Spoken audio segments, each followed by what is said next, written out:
All right, Jonah and Tomohiro Ishii. It was your big Haas match. It's about what you expected. It definitely was not the strongest match on the card. I'm not going to say it was the weakest, but as far as the men's matches go, I think it was pretty, This was most certainly not the weakest match of the night. I think the Eddie Edwards-Chris Bay one was maybe a slightly weaker. That was on the pre-show, though. So. Right. The thing is that Jonah should definitely be going for the main title because They're not. I don't think they're going to because his contract is up, I believe, after this. Really? Unless they're extending the contract, which is always possible. Well, now also keep in mind of the working relationships that a lot of these companies have. They have Tomohiro Ishii going to America to wrestle there.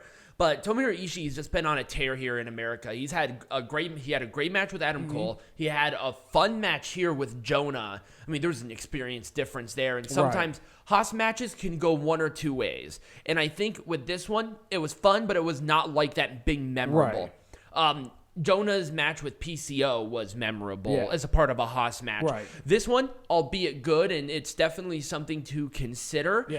It will be forgotten at least within a year. This is the most forgettable match. Let's put it that way. But Ishii hitting the brainbuster on a much taller and a much larger Jonah was really impressive. It was. And the fact that Jonah trusted Ishii to actually do that without killing him really shows on, number one, how good Ishii is, but also how comfortable Jonah was. So I was very happy. Overall, I liked the match. I can only really give it an Orange Cassidy thumbs up because there was just something missing.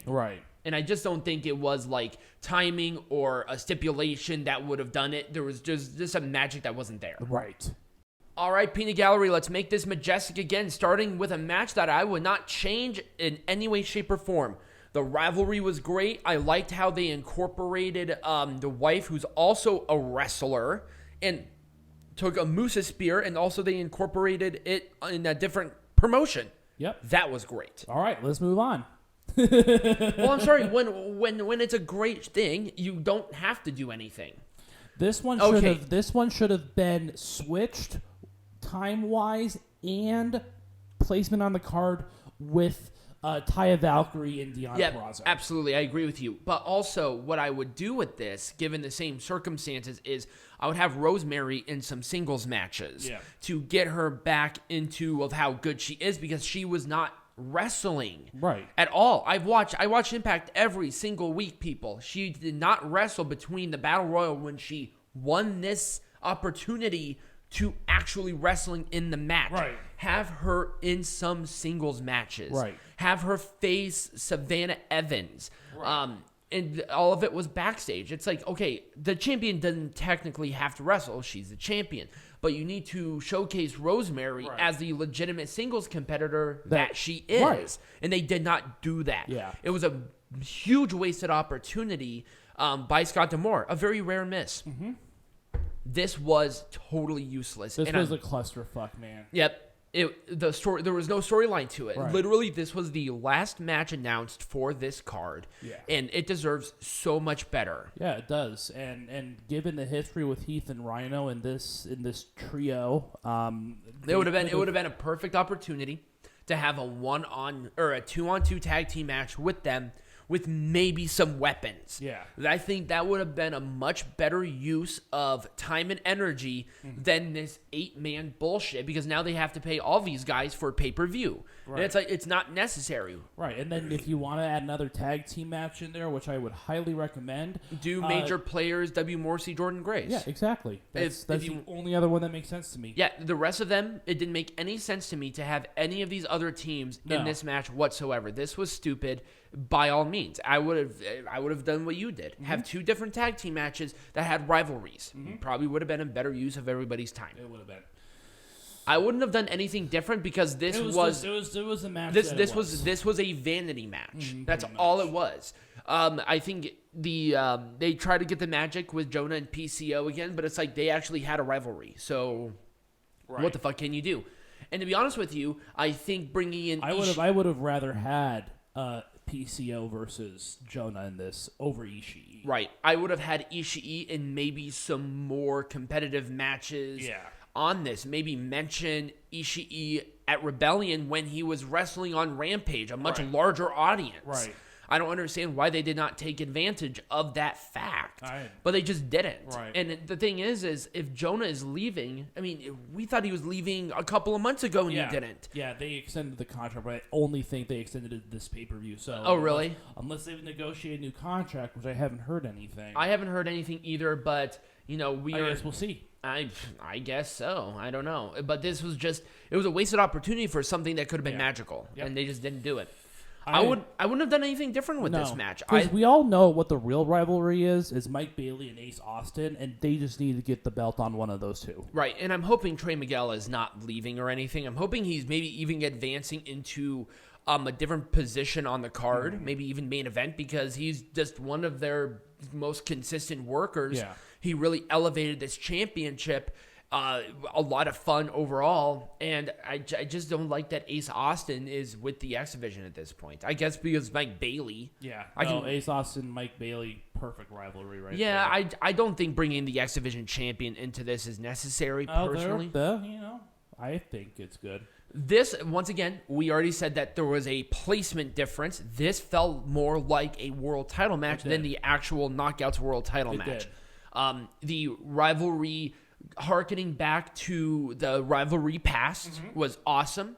The match itself was constructed really well. And this is where Taya Valkyrie did not have to wrestle to put over what's going to happen here. Right. You know why? Because Taya Valkyrie's been wrestling as a singles. Right. She wrestled in AAA. And Deonna Purrazzo, she's been consistently defending these champions.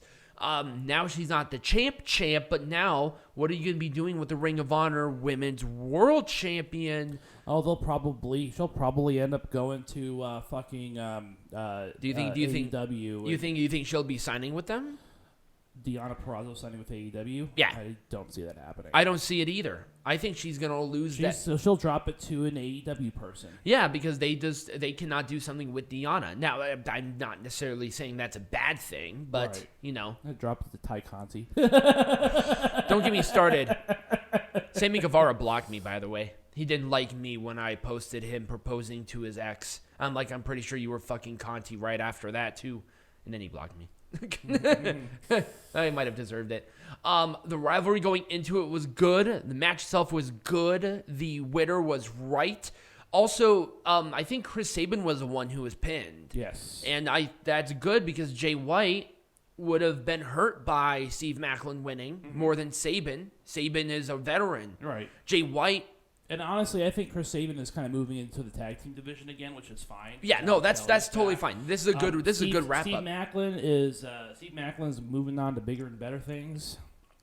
Hopefully, maybe even going after. Well, you see, this is where. Well, I don't know. I wouldn't have said the X Division because he already went for the X Division champion a handful of times. Yeah, just put him into a world title picture or something along those lines. This is what happens when you don't have, because the X Division champion is their technical secondary, and me talking about the the television champion. This is kind of that situation where they have a roster that's diverse enough to where it's sort of a crime to not have another secondary. Right. But, it is what it is. It is. There we go. I wouldn't have done anything different, though. Yeah. You see, this is what happens when the show is really good and the rivalries are built okay. Really, really good ending to this rivalry. At least I hope it is. I hope so, too. But the problem now is, what other team can go for this belt? Rosemary and Havoc again? No, there are other. I'm sure that they will find other tag teams to go after this title. Now, I could see tag teams coming in, maybe with some NWA stuff, maybe with some AEW women's stuff. There are plenty of women that are out there that Impact's working with that can go for these titles. I didn't like them bringing back these champions. I was kind of concerned. They're doing fine with it, but what now?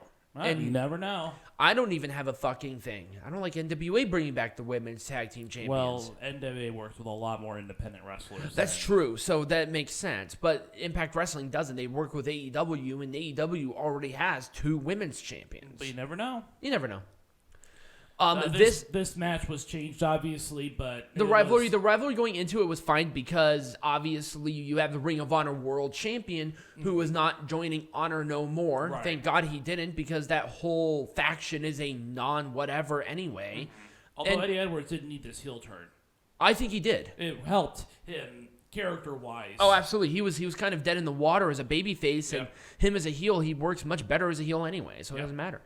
So there we go. That's it. What are we doing next week? We are doing... We're doing a double trouble here on two different sides of the fucking globe. We have the first of 3 Triple Manias in Monterrey, so we'll be covering that. No, there was already a Triple Mania, wasn't there? No, that was Triple Mania Regia. Yeah, that was Triple Mania Regia. So there is that one. So we'll be watching that on Saturday. And then we also have Wrestling Dontaku on the 1st. So we will have a double trouble on that, and we'll do our wrestling, heckling, all the fun stuff. Yep. So if you did enjoy this video, remember to like, subscribe, follow, check out the Linktree QR code right there, this area, and as always, be majestic.